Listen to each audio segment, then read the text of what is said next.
Have you ever heard that just 60 seconds can decide the fate of your mind?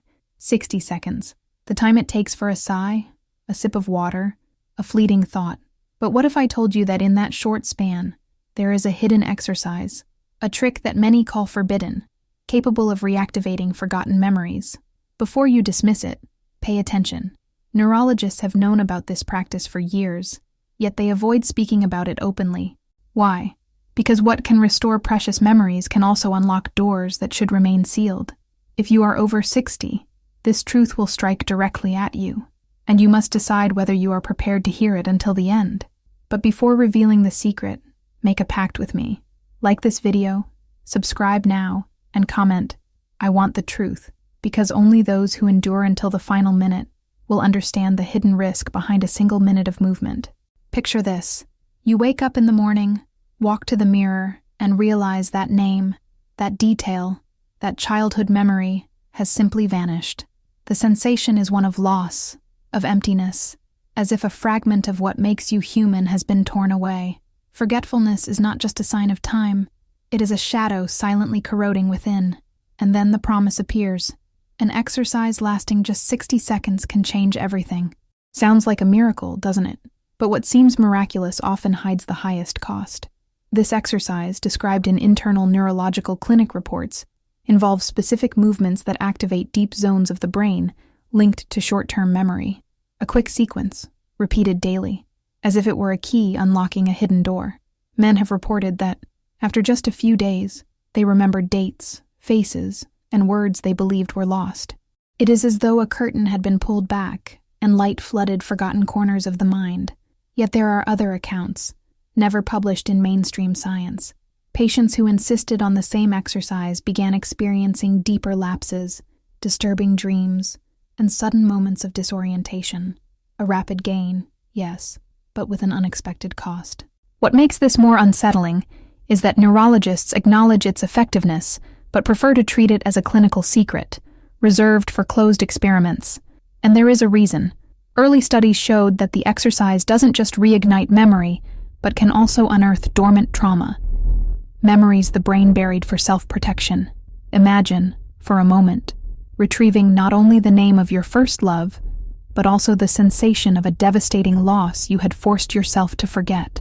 That risk, hidden behind the promise, is what makes this trick forbidden. 60 seconds may seem harmless, but for the brain, it is enough to either ignite or destroy delicate circuits. The repetition acts like a secret code, a signal that reorganizes electrical patterns. And here lies the trap. Neurologists know that if performed incorrectly, the pattern can destabilize the neural network. It is no coincidence that some patients describe dizziness, faint blackouts, and even chronic insomnia after attempting the method unsupervised. Such accounts rarely reach the public, but circulate in confidential files, often tucked away as footnotes in studies never peer-reviewed. So why has something so simple never become a public health program? The answer is uncomfortable. Because the side effects are unpredictable, and no one wants the responsibility of promoting a practice that can heal just as easily as it can destroy. For some, it is the rebirth of memory. For others, a plunge into a deeper abyss of oblivion. That duality sustains the taboo. And there is another detail. The exercise seems to work best in men over 60, precisely those most vulnerable. This raises suspicion that the trick affects more than memory, perhaps hormones, perhaps circuits tied to aging itself. There is no consensus, only speculation. But the question lingers. If the risk is so high, why are some doctors still testing it in secret? Over the years, small groups of patients have undergone experimental protocols. Some described vivid recall, claiming the past returned with terrifying clarity. Others reported fragmentation, memories scrambled, dream and reality confused. One account tells of a patient who, after a week, began reliving childhood memories, but out of sequence, as if days were shuffled. For him, the past became present, and the present dissolved. The taboo lies not only in what the exercise promises, but in what it threatens. Imagine unlocking not only pleasant memories, but also those your brain had blocked to protect you. That is the danger. Because once the lock turns, everything that was hidden can escape. Neurologists know this, which is why they keep the trick in silence, shared only in restricted circles, far from mass disclosure. Perhaps you are asking now, But if it works, isn't it worth the risk? That is the exact dilemma haunting those who encounter the promise. Between recovering memories that give life meaning and unleashing ghosts that should never return, which would you choose? That dilemma is the heart of the secret. There is no simple answer, only the certainty that a fine line separates salvation from ruin, a line that lasts just 60 seconds. And here is the most disturbing part. No one knows the limit. How much practice is enough? When does the exercise stop helping and start destroying?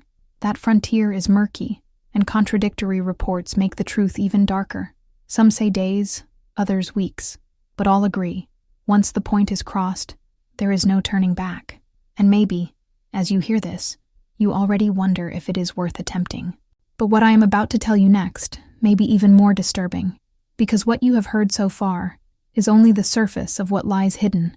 Notice how the promise begins to crack as we draw closer. There is a story almost never told outside consultation rooms, often erased from files before reaching any auditor's eyes.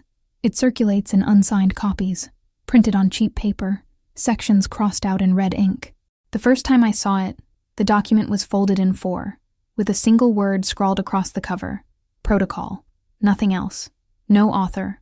No visible date. Inside, a tale that feels like fiction, but reeks of truth too raw to dismiss.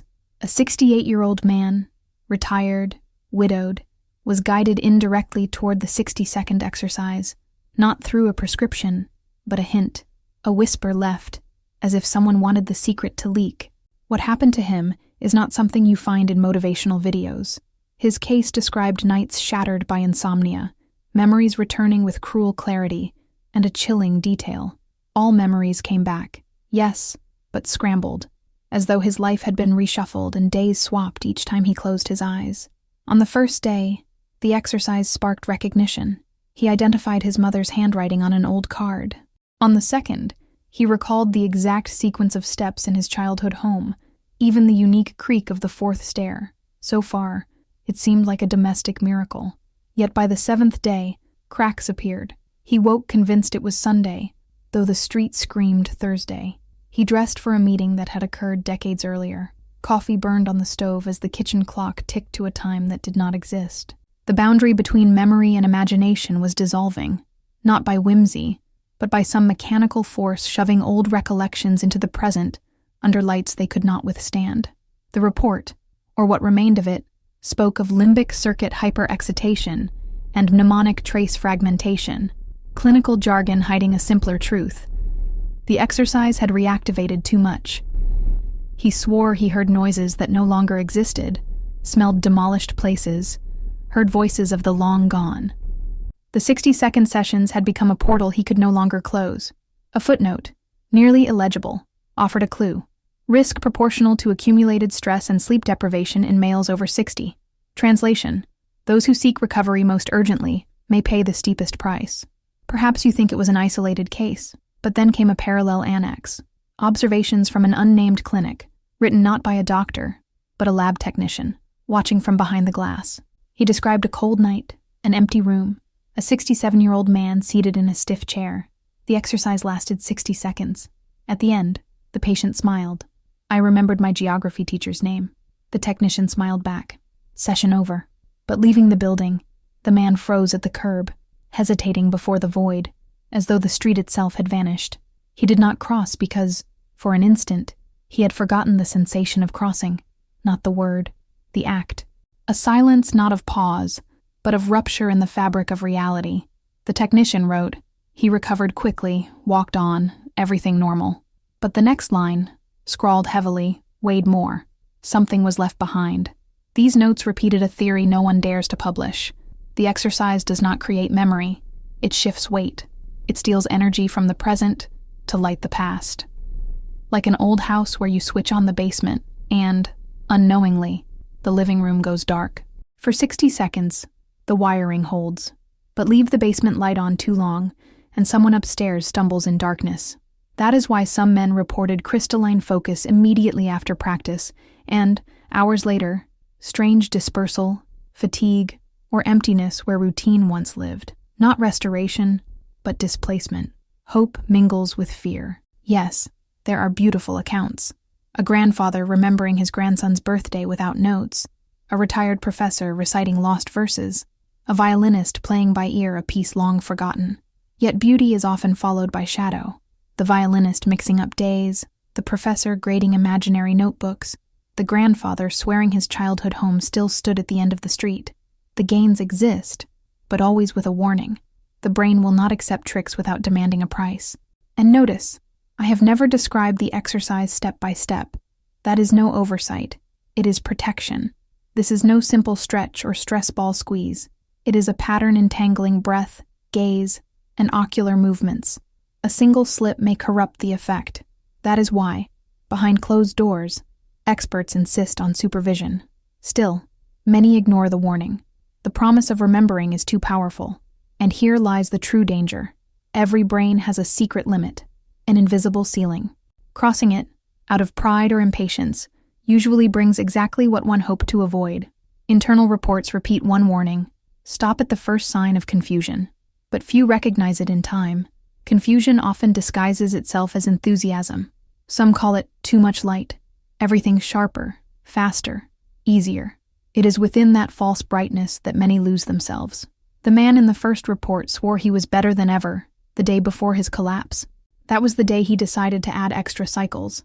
He never returned the same. At the end of one notebook, a question slashed the page. Who decides when enough is enough? Think of what this means for you. Seeking to recover memories without losing what remains intact. The 60-second exercise may look like a shortcut, but shortcuts always demand payment. The question is not, does it work? For we already know it can, spectacularly for some. The question is, at what cost? And for how long? The silence of professionals is not cowardice, but prudence. In closed rooms, the consensus is clear.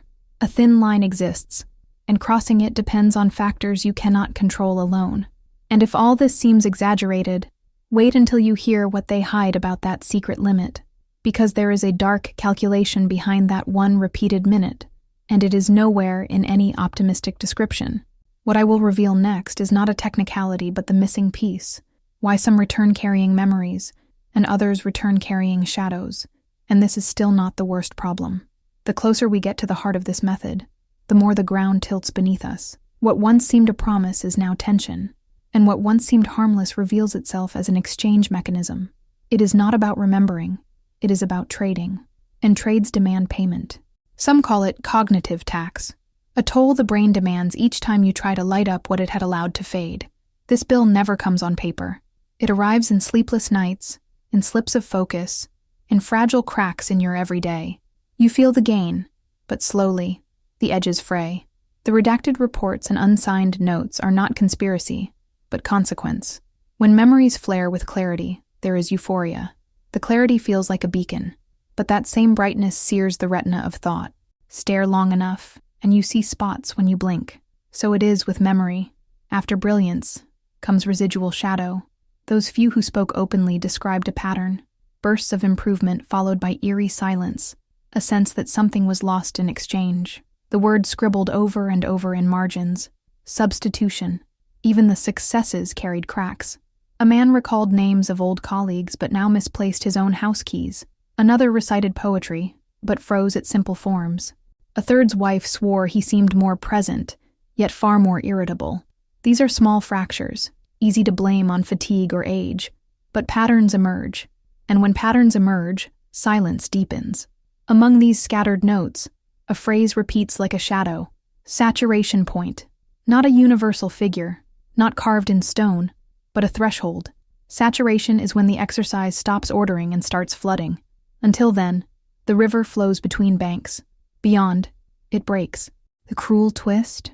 Right before breaking, there is triumph. Men reaching saturation report feeling invincible, sharper, faster. It is in that intoxicating shine that the dam collapses. Some tried to quantify it. Their writings tremble. Half-finished sentences, numbers in parentheses, timid equations, sleep cycles, anxious states, medications, routines, all intertwined. Nothing conclusive, yet a chilling intuition. The limit is not about how much, but when. The same minute, on a bad day, can outweigh 3 on a good day. Under stress, the same sequence becomes a different beast. No doctor dares to endorse a formula whose success hinges on such chaos. You may think, then go slowly, stop when needed. But the warning signs deceive. Rarely do they sting. Instead, they seduce. A sudden ease, an amplified clarity, an eagerness for just one more. The brain, high on focus, demands another dose, and gratitude becomes surrender. What was once a gain becomes habit, and habits keep themselves alive, even when reason begs to stop. In private clinics, they whisper stories, stubborn men swearing they would never fall for easy promises, yet rearranging schedules to fit 3-4 cycles a day. Almost all describe a shared night, lying down, their minds bursting with scenes, vivid and too fast, a film reel spun wildly. Many call it a memory storm. Some cried, some wandered their homes until exhaustion won. Morning brought mixed outcomes. For some, fresh clarity. For others, a fatigue that no coffee cured. The storm leaves marks on the furniture. And here lies the tension. Of course you want to remember. To name your grandchild without notes. To recount stories without falter. But you also want to remain intact. To cross streets safely. To handle medicine. To stay here in the present. The exercise promises both. And that is why it seduces and terrifies. It offers the ruler and the scissors. With the ruler, you measure the past. With the scissors, you snip the present. Few admit the scissors exist, but crooked seams betray them. It is inevitable that someone asks for a map of risk. What increases saturation? What delays it? Notes whisper clues. Bad sleep, obsession, shallow breath, anger, haste. They push toward collapse. Calm rhythm, simple routine, humility. They push toward safety. But none erase the fact. There comes a moment the internal account will not balance. And when that moment arrives, your body warns. But will you listen? Imagine. Each memory is a box in a dark warehouse. The exercise is a flashlight, one that floods its battery into a single bulb. You find the box, but repeat too soon, and the flashlight overheats, begins to flicker. And when it flickers, you stumble. Human instinct when stumbling is to press harder. That is how men pass from, I am better, to, I cannot shut it off. Few speak aloud of this. The weight of the memories you chase. Some boxes are heavy for a reason. The brain, wiser than pride, shelved them deep. Forcing the wrong shelf does not just open what you want. It unleashes what you cannot tame. Men reported scents of destroyed places, voices of the dead, sounds of doors long gone. The world around continues, but their minds lagged seconds too long. And in those seconds, mistakes, irritations, accidents. One note, margin scribbled decades ago. Not prohibition, but learning when to stop. Yet stopping is hardest when you feel everything aligning. To pause feels betrayal. Yet the pause is protection. Warnings seem dull against the beauty of clarity. Prudence does not shine. It resembles rest's dark, and so silence persists. We stand at the edge of the secret. Yes, there is a limit, an invisible ceiling dividing help from harm. Not a single number, but a shifting figure. Some tried childish formulas, add good days, subtract bad nights, divide by haste, multiply by rage. Laughable, but useful, because childishness reminds. Victory dies when you stride through the minute as if it were a wide-open door. The minute is a crack. If you came here expecting a final answer, it means you already grasp the size of the danger. The right question is not, what is the exercise? But, how do I sense the fall before it comes? And before the conclusion, hold on. Because what comes next is not a manual, but the missing key to shape the ceiling. There is a specific sign, an overlooked clue, that explains why some return with memories in hand, while others return with shadows clinging to their skin. There is a secret limit that can change everything. By now you see the pattern, always at the edge, never beyond. Now it is time. From the start, I promised to reveal the final truth, and it is not what you expect. The 60-second exercise exists, and it works. It can rekindle buried memories, return faces, dates, stories. But the secret hidden in scratched reports and lost notebooks is not about the exercise itself. It is about the limit. The revelation is this. There is no universal safe pattern, no magic number, no formula. The limit is moving, personal, treacherous. It shifts with your sleep, your routines, your emotional scars, even your traumas. For some, the line cracks on day 7. For others, day 15. But once crossed, it never reverses. That is why neurologists call it forbidden, because the risk cannot be standardized. The greatest danger is not the exercise, it is the arrogance of believing you know when to stop. That is the taboo. That is the truth missing from public talks and glossy pamphlets. The exercise does not give nor take memory, it trades. It cuts the present to light the past. Each extra minute is a coin tossed into darkness. Maybe it returns with your first love's face, maybe with the wound you swore to bury, maybe with an emptiness where daily habit lived. The limit is unseen, but merciless. Cross it, and the road does not rewind. Doctors remain silent, not because it fails, but because it succeeds too much. It opens doors without choosing which. It lights bulbs while burning wires.